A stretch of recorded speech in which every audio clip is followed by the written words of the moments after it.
नमस्कार, मैं हूँ संजय यादव। आप देख रहे हैं अपना नीमच। मेरे साथ में है कांग्रेस के वरिष्ठ नेता मंगेश जी संघई।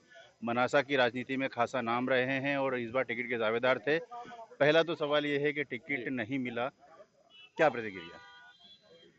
देखिए, टिकट नहीं मिलने के बाद में जो हमारे शीर्ष नेतृत्व से जो चर्चा हुई और उन लोगों का ये कहना था कि कहीं न कहीं इस निर्णय में चाहे गलती हो, पर अब चूंकि निर्णय हो चुका है तो आपको संगठन के लिए साथ देना चाहिए। पर तो उन स्थानीय कार्यकर्ता तो आज भी अपने आप में ग्लानि महसूस कर रहा है कि अगर मंगेश जी होते तो शायद हम उस ज़्यादा मेहनत और दिल जान से लग पाते। इसमें कोई शक नहीं कि स्थानीय एक बड़ा मुद्दा था और कमलनाथ जी ने भी हमेशा कहा है कि स्थानीय को टिकट दी जाएगी और उसके लिए हमें काफ़ी मेहनत करना पड़ रही क्योंकि स्थानीय व्यक्ति नहीं मिलने से निश्चित रूप से हमको मनासा में काफ़ी जद्दोजहद करना पड़ी, कार्यकर्ताओं को सक्रिय करना पड़ा और उन्हें अब हम उस स्थिति में ले आए हैं कि अब हम सभी लोग मिलकर मनासा सीट को निकालने की स्थितियों में हैं। वही मैं पूछना चाह रहा था कि केवल 4 दिन बचे हैं मतदान को लेकर, तो अब मनासा की स्थिति पर कार्यकर्ता कितने साथ हैं, कितने नाराज हैं? जनता का जो है ये जो मंगेश संघई के प्रति प्यार था, वो अब उस तरफ पलटाना थोड़ा सा मुश्किल हो रहा है, क्या कहेंगे?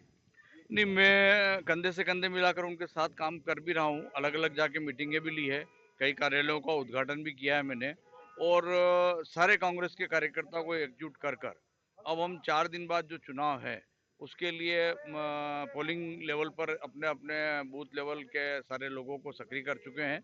हमारी एक कार्य योजना तय हो गई है और हम कार्यकर्ताओं को उत्साहित भी कर पाए हैं और मुझे लगता है कि हम 17 तारीख को जो चुनाव हो रहे हैं उसमें अच्छी स्थितियों में रहेंगे और कांग्रेस से श्री नरेंद्र जी नाटा को विजय बनाएंगे।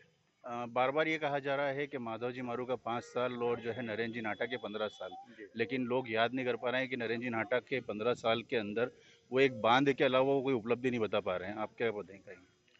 देखिए साहब, समय समय का परिवर्तन है। एक जमाना इस देश में बैलगाड़ी का भी था और आज मर्सिडीज हर घर में या कम से कम ये कहें कि काफ़ी जगह पर मिलती है।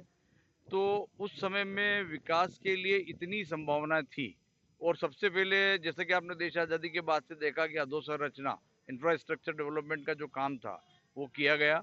उसी में वहाँ पर जो योजनाएं सिंचाई की आई, अब धीरे धीरे जैसे जैसे हम सिंचाई से संपन्न कांग्रेस के ज़माने में हो गए थे तो हमने अन्य तरफ ध्यान लगाया था। आपने देखा होगा कि आदरणीय मोहन सिंह साहब जब थे। नहीं, मैं कहूँगा कि 15 साल जो है नरेंद्र जी नाहटा को मिले, उन्होंने क्या दिया मनासा की जनता को?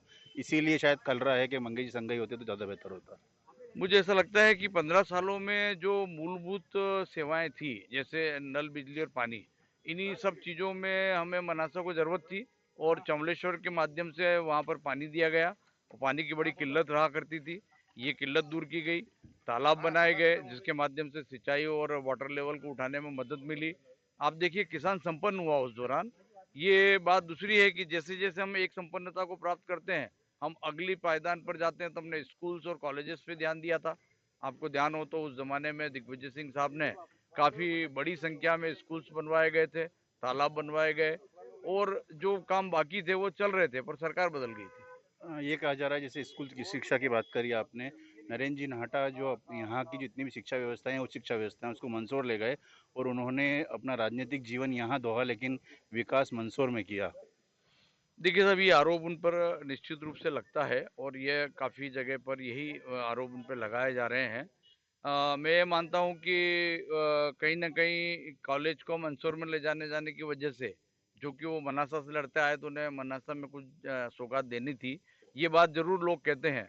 पर आवश्यक नहीं कि केवल कॉलेज ही अपनी जगह हो, अन्य सौगातें मिली है कांग्रेस जमाने में।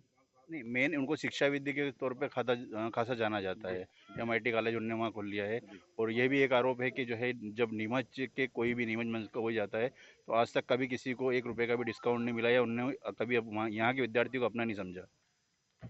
अब ऐसी घटनाएं हुई या नहीं हुई इसका मैं साक्षी नहीं हूँ, पर अगर मुझे लगता है कि एक सार्वजनिक जीवन में जीने वाले इंसान को निश्चित रूप से कहीं न कहीं जनता की भावनाओं को समझते हुए गरीब लोगों को डिस्काउंट्स या कंसेशन दिया जाना चाहिए था और उनने भी दिया होगा। एक चीज़ है, नरेंद्र जी नाहटा के खिलाफ काफ़ी गंभीर मामले जो है दर्ज है, 420, 468, 467, 120 भी। 700 करोड़ रुपए से ऊपर के जो है एक घोटाले कांड में जो है वो शामिल रहे हैं, और वो अभी चालान भी पेश हुआ है उनका, और वो उसका ट्रायल चल रहा है। और ऐसे में वो चुनाव में है।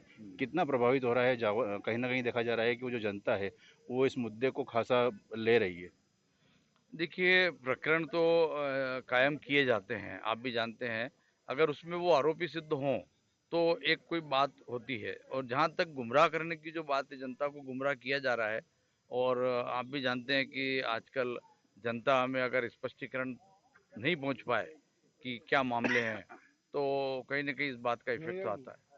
मंगेश जी संघई समर्थकों ने जो है कहीं ना कहीं नरेंद्र जी नाहटा का पुतला ही फूका, लेकिन संगठन का आदेश मिला और फिर आप जो है संगठन के साथ हो गए। लेकिन जो आपके समर्थक हैं और जो कांग्रेस के निष्ठावान मनासा के कार्यकर्ता हैं वे आज भी साथ नहीं हो पा रहे हैं, क्या कहेंगे? नहीं, ये एक समय का आक्रोश था, क्योंकि जो निर्णय उस समय में हुआ था, जिसे कि कार्यकर्ताओं ने स्वीकार नहीं किया था, तो उसकी परिणति थी। जो भी हुआ, कब हुआ, कैसे हुआ, पुतला दहन जरूर हुआ। अब ये एक आक्रोश की परिणति होती है, इसमें बुरा मानने की कोई बात नहीं है। पर दूसरी बात है कि आज की तारीख में सारे कार्यकर्ता सक्रिय हैं और एकजुट हैं, चाहे वो किसी के भी कार्यकर्ता हों। आज सारे लोग कांग्रेस में जुटे हुए हैं और पूरे तन मन से अपना काम कर रहे हैं। इसमें किसी प्रकार की कोई शंका नहीं है, और हम चुनाव जीतने की ओर जा रहे हैं। कई गांव ऐसे देखे गए जहां पर जो है नरेंद्र जी नाहटा का खासा विरोध है, उन्हें गांव में घुसने नहीं दिया जा रहा है। मतलब कहीं ना कहीं थोड़ा सा वो समर्थन माधव जी का भी कह लीजिए या ये कह लीजिए कि उनको स्थानीय नेता नहीं मिला, क्या कहेंगे? मैंने स्वीकार किया है इस बात को तो, और ये स्वीकार करना पड़ेगा कि स्थानीय नहीं होने की वजह से हमें निश्चित वहाँ परेशानी आ रही है। और उन परेशानी को दूर करने के लिए अब हम जो स्थानीय लोग हैं, वो जाकर सभी गांव-गांव में कहते हैं कि भैया अगर वो नहीं है, तो हम लोग बैठे हैं। ऐसा कर कर हम इस स्थानीय मुद्दे का मजबूरी का दूसरा नाम नरेंद्र नाहटा बन गए। नहीं, मैं ये नहीं कहूँगा, क्योंकि वो यहाँ से प्रतिनिधित्व भी कर चुके हैं, तो लोग उन्हें जानते भी हैं। पर अभी स्थितियाँ कुछ और थी। पर मुझे लगता है कि इन सब चीज़ों से जनता और कार्यकर्ता सभी लोग उभर गए हैं, और उन्होंने ये स्वीकार करते हुए कि हमें कांग्रेस प्रत्याशी को जिताना है, और कमलनाथ जी को मुख्यमंत्री के रूप में देखने की जो जो सबसे प्रबल भावना है, इसी भावना का परिणाम है कि वो हर सीट पर कांग्रेस के प्रत्याशी को जिताने के लिए तैयार है। माधव जी मारू का दावा है कि उन्होंने 4,000 करोड़ का विकास कराया, उन्होंने हॉस्पिटल भी दिखाया, सीएम राइज स्कूल दिखाया, कॉलेज की बिल्डिंग दिखाई, गांधी सागर बांध से सिंचाई योजना दिखाई। लेकिन कांग्रेसियों का आरोप हमेशा रहा है कि नहीं, हमको विकास नहीं दिख रहा है। तो कहीं ना कहीं एक मतलब उस क्षेत्र के जो है मतलब स्वतंत्र पूर्वक आप उस मामले में कुछ कहेंगे? देखिए, अब वो लिखने में आप भी जानते हैं कि हाथों में हथेली पे हाथी दिखाना वाली बात है। मैं ये मानता हूँ कि कोई योजनाएं जो शासन के द्वारा आ ही रही हैं, उन योजनाओं पर भी अपना मार्का लगा देना, उल्टा पुरानी कई योजनाएं जो कांग्रेस शासन में चली थी, उसका भी नाम बदलकर आप आपके कोटे में ले लें, इस तरीके से आप लंबी चौड़ी लिस्ट बना लें, ये एक अलग बात है। जबकि अगर कांग्रेस के ज़माने का अगर हम तालाब से लेकर ये डैम्स और जो स्टॉप डैम्स बने थे, और बड़े-बड़े चमलेश्वर डैम्स और सड़कों का जो निर्माण हुआ था, इन सब को अगर करेंगे तो ये 4,000 तो क्या 40,000 करोड़ में पहुंच जाएगा। इस ढंग से गिनती नहीं की जाती। आप ऐसा कौन सा संस्थान नया लेके आए जो कि आपकी अकेले की देन है?